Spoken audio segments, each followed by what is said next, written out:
Hey guys, welcome back. My name is Blue, and I'm a police officer in Miami with 10 years of experience. Today, we'll be talking about Rodney Alcala, better known as the Gameshow killer. Rodney would get this name from appearing on a popular televised gaming show during the years he was actively murdering. And we'll get right underway. It's time to meet our first three eligible bachelors for game number one, and here they are.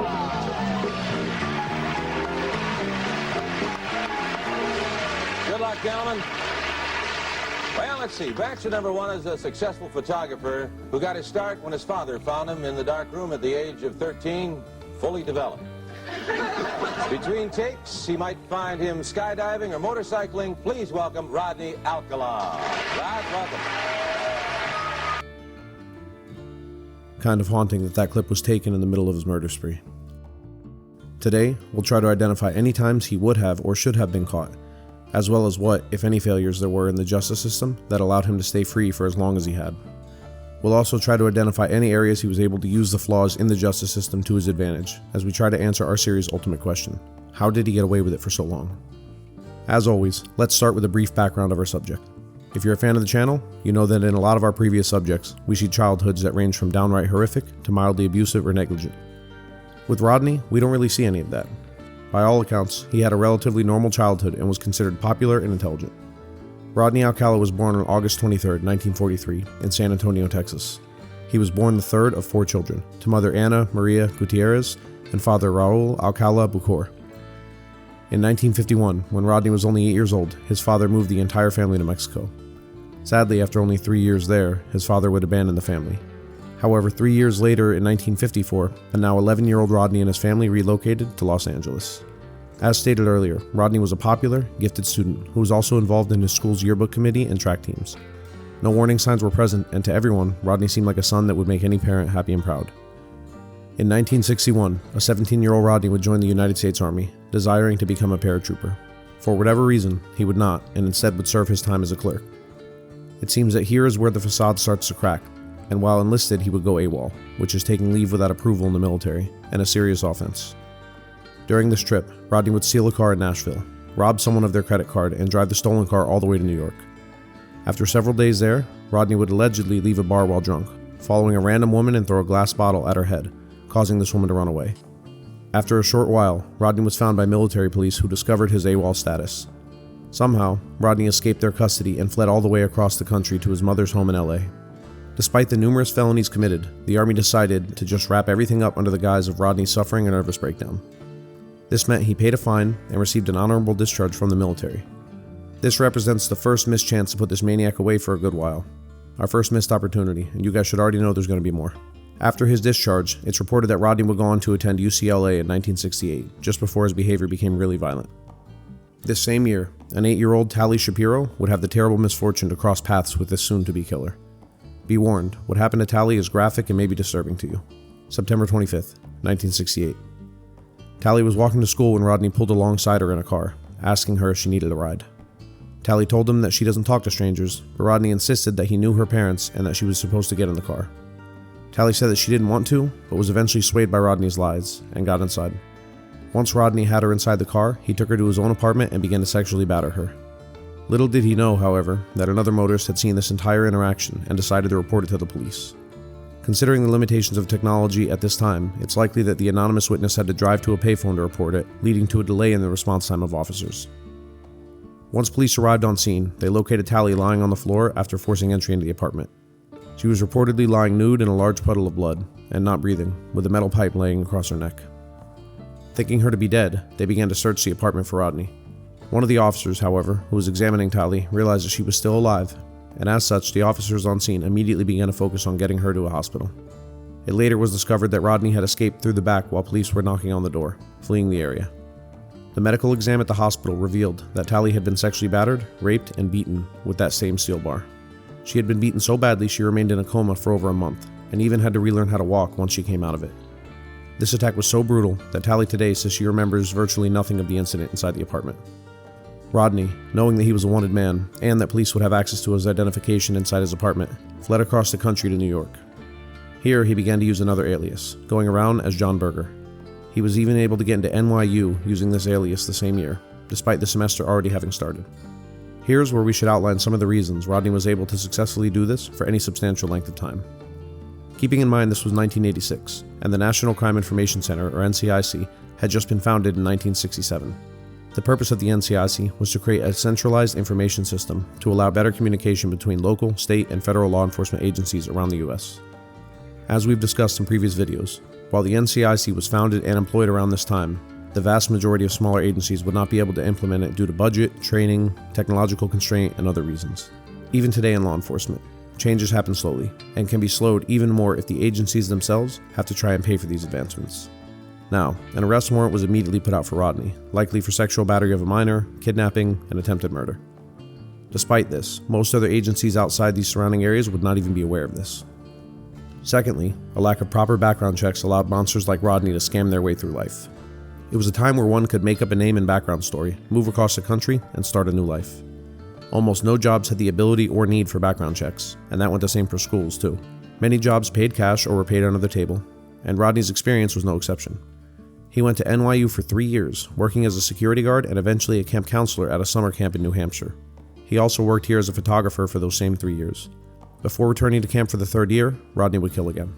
June 24th, 1971. 23-year-old Cornelia Kley, a flight attendant with Trans World Airlines, was discovered in her Manhattan apartment.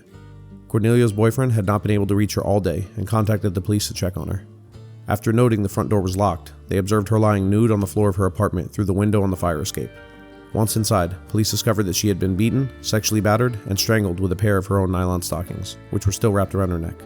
Police would go on to theorize that due to the home being secured, the killer likely had seen Cornelia moving into her apartment and offered to help her. Once inside, Cornelia was helpless and likely overpowered and killed. They theorized the killer would take her house keys and lock the door behind him on his way out. The murder of Cornelia would go unsolved for 40 years, until in January of 2011, Rodney, already on death row, would be indicted for the murder. And this delay in justice wasn't for lack of trying.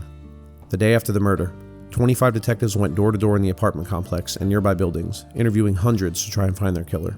However, this murder would strain a police force already overwhelmed with a massive number of sexual batteries and murders. This year alone, New York would see 1,466 murders, a number that would gradually increase each year until it peaked in 1990 at 2,245 murders. We'll discuss how Rodney would, after 4 decades, be linked to this murder in just a little while. Now, little did Rodney know that he had been added to the FBI's most wanted list for his heinous crime against Tally Shapiro, and that they had distributed flyers with his face on them all across the entire nation, as seen here. While working as a counselor at camp for a 3rd year, 2 girls would see this most wanted flyer and recognize him, telling their instructors about Rodney. It was reported to the FBI, and they would respond, detaining Rodney and confirming his identity via fingerprints. And this is where our story should have ended. This is where the coward known as Rodney Alcala should have been locked away forever, never free to hurt anyone in society again. Instead, let's get into the reasons why this wasn't the case. Rodney was extradited back to California to stand trial for his crimes against Tally. However, the prosecution had a problem. Tally and her family had since relocated to Mexico, and they had no plans to come back.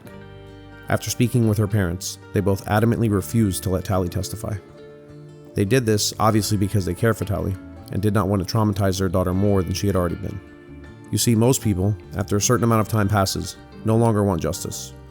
They don't want to expand the mental effort it takes to ensure the one who wronged them or their loved ones never does it to anyone again. They simply want to forget. As a police officer, it is simultaneously the most understandable thing in the world and the most frustrating thing in the world. On the one hand, of course they don't want their daughter to relive what she went through, having to face her attacker in court and recount what she did remember from her ordeal. On the other hand, and this is a hard truth, it is because of this reason that Rodney would be free again to go on killing, beating, and sexually battering women and children, subjecting them to the same torture he had once subjected Tally to. That may sound accusatory or harsh, but let me explain. Because the prosecution had lost their victim, they were not able to press charges for the more serious crimes, such as sexual battery of a minor and attempted murder, without her there to testify to it. As such, they had to charge him with the only thing they could have, a single count of child molestation, which of course was a plea deal. In this case, with their victim gone, the state was likely desperate to get some form of conviction against Rodney, to allow them to jail him for even just a short period of time. Now, this is not being said to blame Tally. As a matter of fact, Tally would in her adult life come and testify at a later trial, helping to secure more convictions against Rodney. At this time, she was just a child, with parents who wanted to protect her and let her forget. So, Rodney would be sentenced to a despicable 3 years in prison. Despite the horrific nature of his crimes, and the 3-year sentence being given, He would serve just under a year and a half before being released on parole in 1974. That's right, a board of parole members actually sat down, reviewed Rodney's crimes, and determined that he was a great candidate for early release. This went about as well as anyone could have guessed. Rodney would get out, and in less than 2 months, be arrested again. His victim this time was identified only as Julie J., a 13-year-old girl. Rodney had allegedly picked her up at a bus stop, offering to give her a ride to school. After she was in the car, he drove her to the beach, not paying any attention to her pleas to let her out. Once there, he would make her smoke marijuana and forcefully kiss her. Despite this obvious act of kidnapping, Rodney would again dodge a bullet, taking full advantage of a justice system that protects criminals over innocent people. He was convicted and imprisoned for 2 years before, once again, being released early on parole. Each time he is released on parole represents time that he could have been locked up and wasn't, time that people should have been safe but weren't. Rodney is now reporting to a probation officer. For those of you unfamiliar with probation, it normally requires that you check in with your probation officer at least once a month, submit to drug testing, hold down a job, get permission to leave the city that you're in, etc. In this case, Rodney shockingly follows the rules. His probation officer actually permits a violent, pedophile repeat offender who is a known flight risk to travel across the country to New York. 1 week after returning to New York, Rodney would take another innocent life. July 15th, 1977. 23-year-old Ellen Hoover, goddaughter to stars Dean Martin and Sammy Davis Jr., disappears. Police were called, and a check of her apartment revealed the date book, where she wrote down that she was seeing a man identified as John Berger, a known alias of Rodney, the same day she was last seen in her apartment. Later that year, an anonymous tip comes into the FBI, telling them about Rodney's previous arrest for his crimes against Sally Shapiro.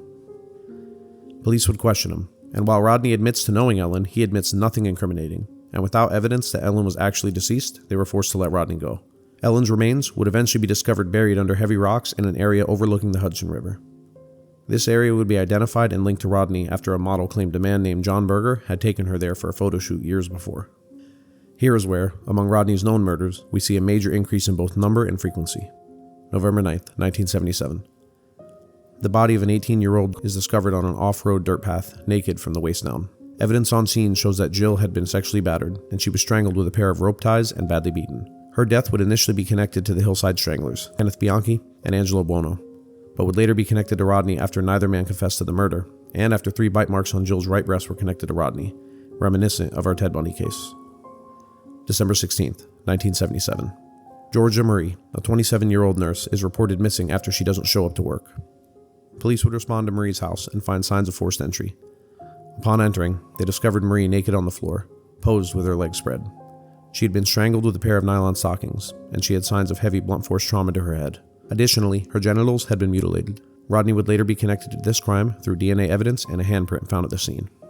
The year is 1978. Rodney, a convicted sex offender, is interviewed by the Hillside Strangler Task Force.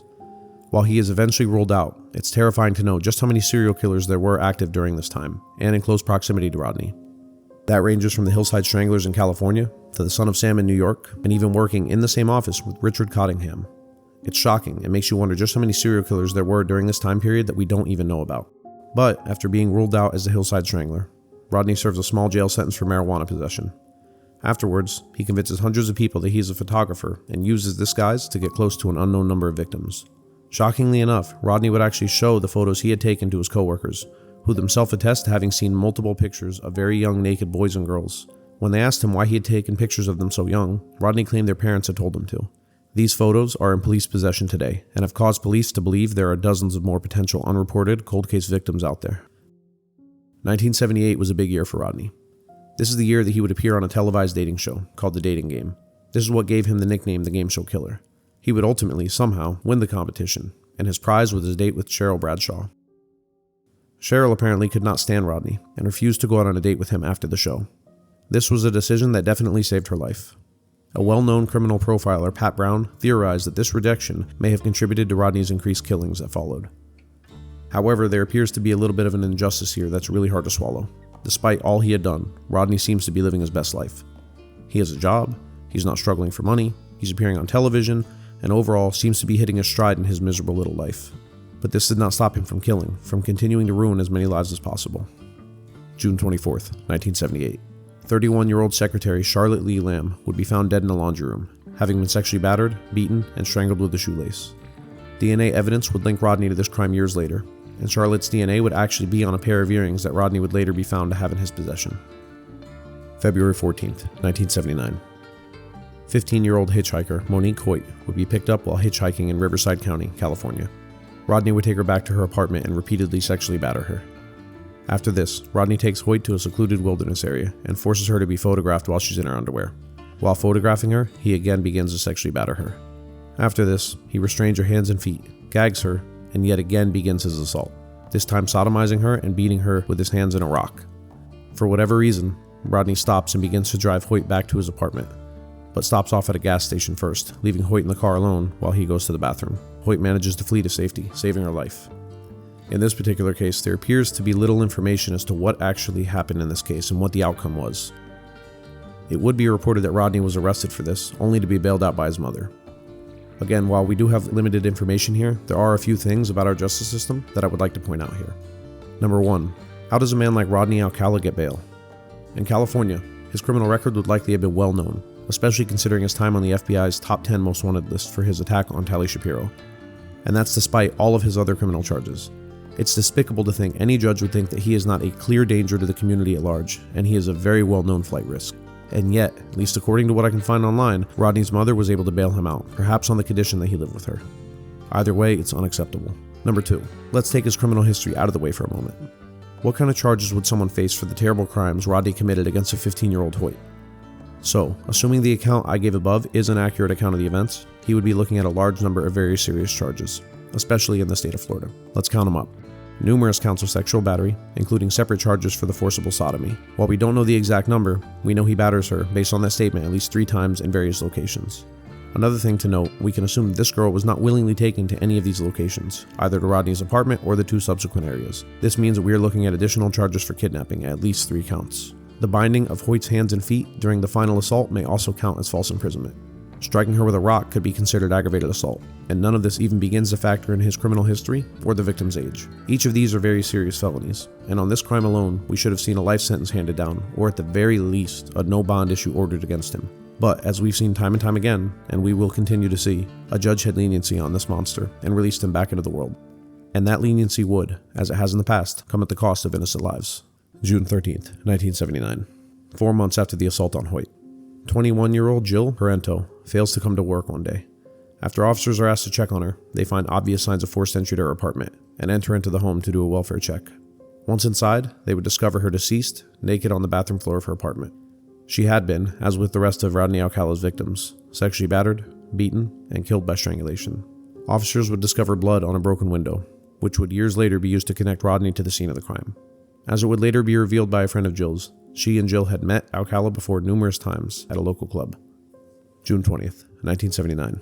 12-year-old Robin Samso disappears on her way to ballet class. She was reported missing and would not be found for 12 days. Robin's body was badly decomposed, having been dumped in the foothills of Los Angeles. To be clear, this scene was shocking. Her remains were scattered, with her head having been severed from her neck, and her lower teeth had been fractured from the force of a very hard impact. Her left foot and parts of both hands were missing. An autopsy would reveal that she had been severely beaten, eventually being stabbed to death. Due to how badly decomposed she was, it was impossible to even determine if she had been sexually battered or not. This was an absolutely horrific crime scene to have to work, and I cannot imagine what those working it must have felt, or what her parents must have felt upon receiving the news. A friend of Robin's would claim that a man had approached Robin and her at the beach, asking to take their pictures. They posed for several photos, before an adult friend of theirs came by and scared Rodney off. Both Bridget and this friend gave a description to police, and they began to circulate a sketch of the man. Now let's discuss how this arrest was made, and how Rodney would finally be made to pay for his crimes. Police had just received his name as their suspect for the killings. Because this information came from Rodney's parole officer, Rodney's background would be immediately communicated to officers. From this, they learned of his record as a child predator, a known modus operandi of photographing his victims, and indications that he routinely frequented the area where Robin was found. Due to this, an arrest warrant was obtained. Additionally, a search warrant for Rodney's home and car were also obtained. On July 24th, 1979, Rodney's time as a free man in this world would come to an end. He was arrested while sleeping at home, and a search of his home was carried out. A receipt for a storage unit in Seattle was discovered, and this was dated after Robin's death. This would be a huge find for investigators. An additional warrant would be secured to search this storage unit. Here, large quantities of photographs were found. Multiple witnesses would put Rodney Alcala at the scene of the crime the day of Robin's disappearance. Rodney had actually photographed some of the witnesses that would put him at the scene that day, and those photos would be discovered in his storage unit. But there is something that's disturbing that we do need to speak about. Keep in mind, from the date of Robin's death to the date she was found, 12 days passed. let's take a second and talk about who discovered Robin's body and how it should have been reported much sooner. The information that follows is very disturbing and very angering. Robin would be found by Dana Krappa, a Forest Service worker. She had initially been uncooperative to police when they questioned her about finding the body. At trial, she would testify as a witness, but her account of the events is disturbing and honestly a little hard to understand. Apparently, Rodney Alcala drove a Datsun, and Dana admitted to nearly colliding with a similar car on June 21st. This would be less than a mile from the eventual crime scene. Dana was intensely questioned, and eventually revealed that she had seen the same car the night of June 20th, less than 300 feet from where Robin would be found. She claims to have seen two people with their backs to her, a man and a small girl with blonde hair.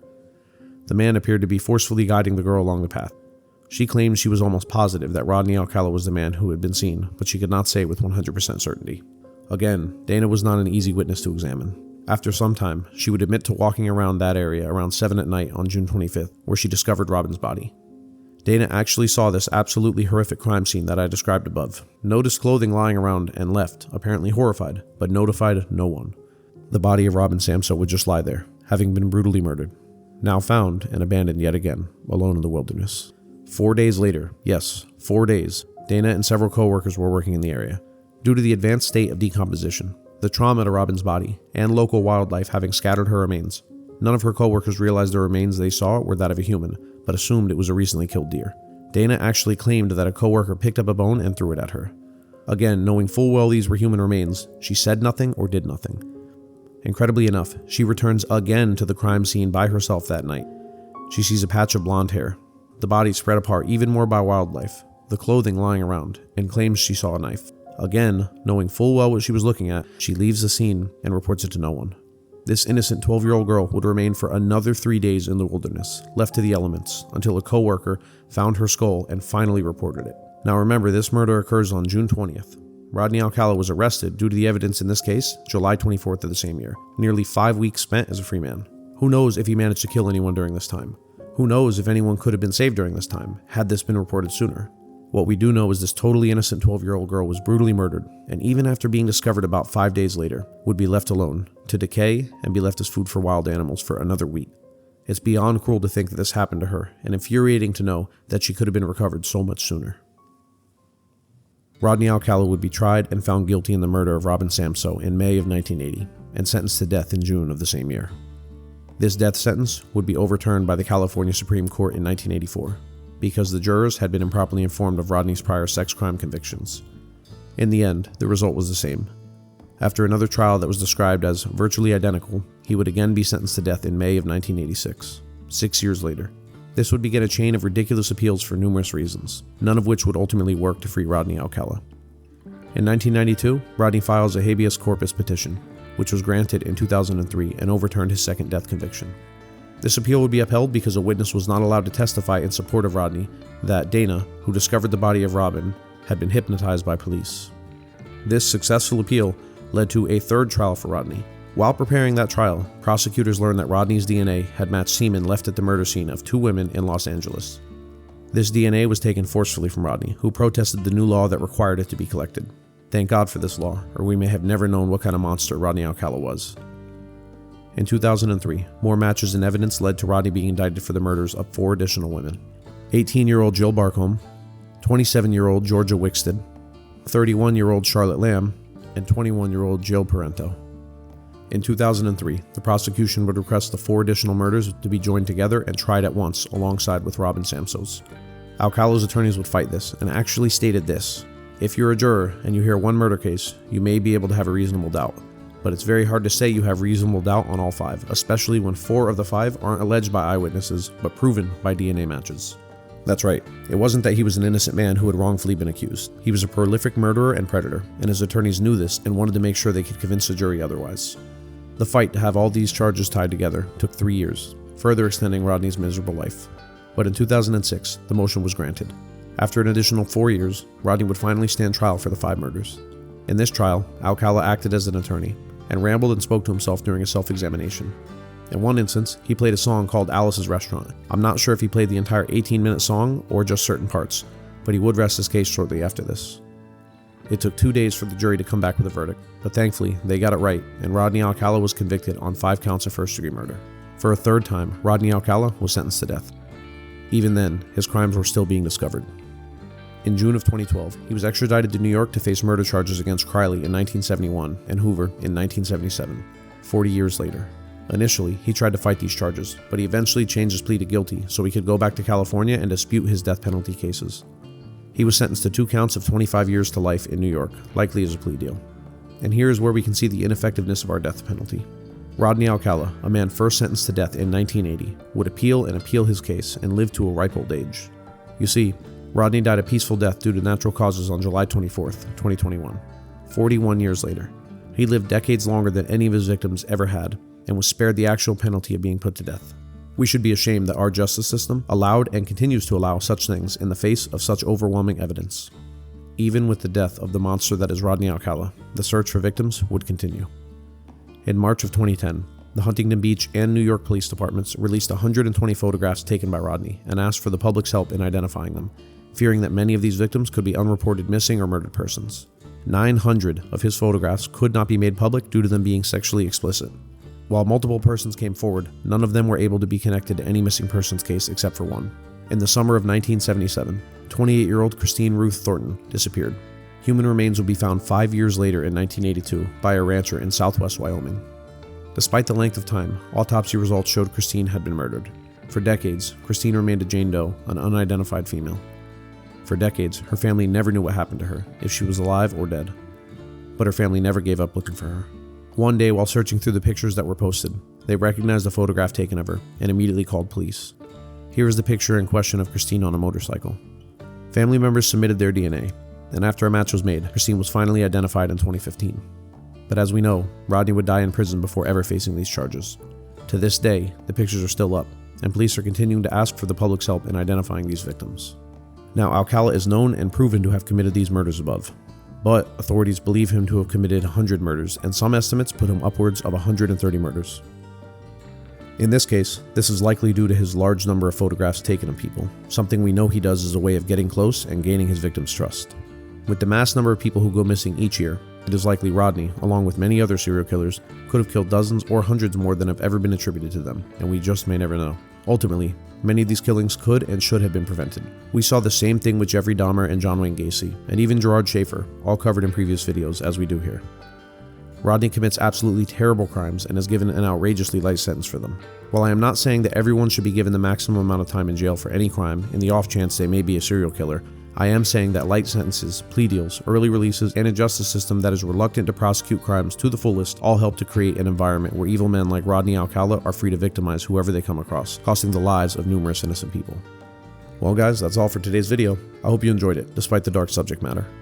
If you have any suggestions on the cases that you'd like to hear my take on as a cop, then leave it down in the comments.